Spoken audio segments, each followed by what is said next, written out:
What is up, guys? It is Brick Duo here, back with another video, and today we're going to be talking about the new haunted house that was just announced this morning. Now, this is going to be a new set for the Creator Expert series in the sub-theme of Fairground, which is a bit surprising, to be honest. I expected this to be an idea set, but nevertheless, this is going to be a fantastic set. 3,231 parts, and I think we saw it's going to be $230, right? I think like a week ago it said 230, but or a couple days ago, but then this morning it's $250.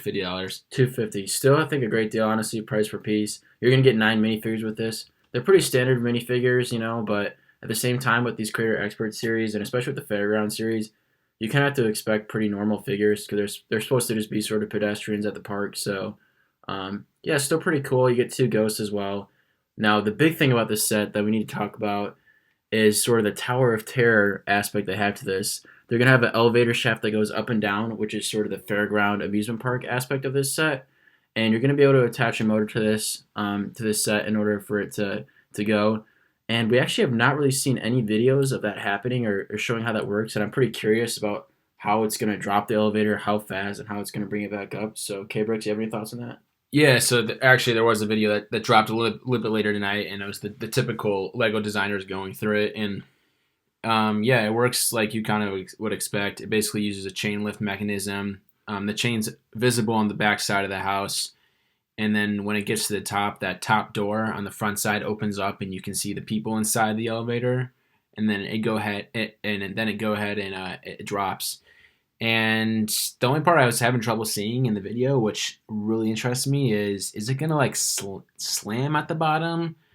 Is it gonna slow down like it would in a regular ride? It seemed like in the video it slowed down a little bit, but I'm not sure how it slowed down.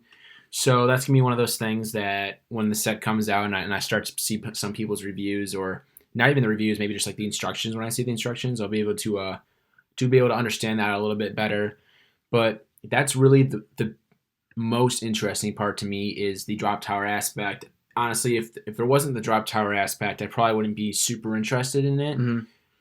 But the fact that it has a drop tower and has some functions to it really piques my interest a little bit more.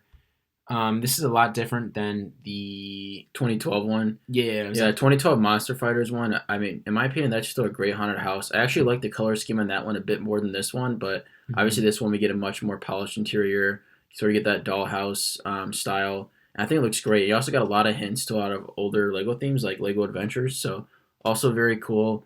And then one thing I'd also like to talk about with this set is it's a Creator Expert set.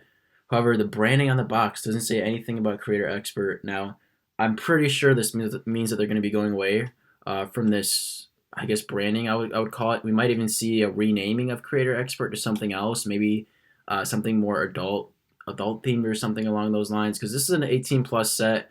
However, it is in that Creator Expert line. So, yeah, that'll be interesting to see going forward with maybe the next few sets in this Creator Expert theme of sort of how they're going to rebrand that. But overall, I mean, I'm cool with it if they're going to just make it 18 plus and just make the boxes look a little bit more adult themed.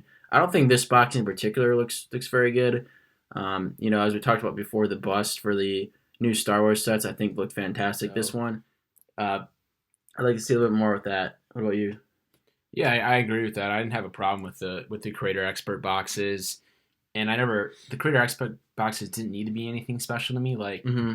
I don't think of Creator Expert as like it's that all the sets are similar, like for Star Wars or anything like that. Creator Expert just kind of means like to me is like a detailed large set that has like some functions or good display ability to them. So to me, I don't really. I mean, they're definitely going through a rebranding because this is the second 18 up, like all black box. It could help in store purchases. I think Mm-hmm. maybe they have a section that has a lot of these dark colored boxes. You see, they're all 18 up, so it looks like more like there's an adult section to the store, which a lot of times when you pass by the Lego store, it just looks like a Yeah. kids free for all. So that may be something that they're trying to go for. But Yeah. yeah, I'm glad this is actually different than the Monsters Fighter ones, just because the Monster Fighter one had like a look that looked like it was like kind of destroyed, and this one it looks good because it looks like an amusement park ride you'd Mm-hmm. see or something like that. So Yeah. I think if you had the roller coaster and the Ferris wheel, this would look good. I'm not sure if the one that's kind of outside of those three is the fairground mixer one. Yeah, It seems like they're all sort of larger scale. That one's sort of more. yeah. It seems like they're more like amusement parks, and then Yeah. that one's like actually a fairground. Yeah. But you could see this at a fairground. You could see the roller coaster at a fairground because they're all kind of like that small Yeah. wild mouse roller coaster look anyway. So Yeah. Well, one thing about the 18 plus before we go is, I think it's one of those things where when you're a kid and you sort of get to the middle school and high school age, it's like Lego's not really cool, and then sort of after that, it's like I don't know, people kind of think it's cool again. I would say, or people might pick it back up in college or after college when they haven't really nothing to do and they're sort of sitting around. I think we've seen that a lot with this pandemic, and I just know a lot of people personally who sort of picked Lego back up in the sort of their college days. So maybe they're sort of going towards that demographic. It's a little bit interesting. So yeah, I think that's about it. This is Brick Duo signing out.